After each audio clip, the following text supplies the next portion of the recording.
Il-programm Creative Malta magħruf aħjar man-nies fis-settur taċ-ċinematografija lokali bħala l-Film Fund m'għadux jaqa' taħt idejn il-Kummissarju għall-Films Johan Grech u minflok issejja responsabbiltà diretta tal-Ministeru tal-Kultura. Dan il-fond ta' 600,000 euro fis-sena għal produzzjonijiet lokali kien jaqa' taħt il-Ministeru tat-Turiżmu ta' Clayton Bartolo. Madankollu, l-estimi pubblikati mad-diskors tal-baġit juru li l-fond mhux biss żdied bi 300,000 euro oħra, iżda illi issa tieħed minn taħt idejn Grech u Bartolo u mar taħt ir-responsabilità ta' Owen Bonnici. Sorsi li tkellmu mal-Journal Times of Malta spjegaw li l-Kunsill tal-Arti se jkun responsabbli minn dan il-fond, iżda mhux magħruf għal ma raġuni m'għadux jaqa' taħt ir-responsabilità tal-Kummissarju tal-Films. Il-Kummissarju tal-Films Johan Grech spjega fuq LinkedIn illi huwa kien favur li ssir din iċ-ċaqliqa sabiex jiżguraw l-effettività tal-fondi pubbliċi.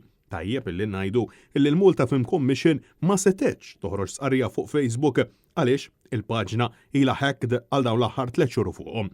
Ħafna intant qed jgħidu li din il-manuvra tal-Film Fund hija kundanna oħra fil-konfront ta' tmexxija ta' Johan Grech bil-Malta Film Commission ilha taqla kritika waħda wara l-oħra fost infiq eżaġerat u over budgets illi waslu saħansitra għal perjodu ta' bojkott mill-produtturi tal-films lokali.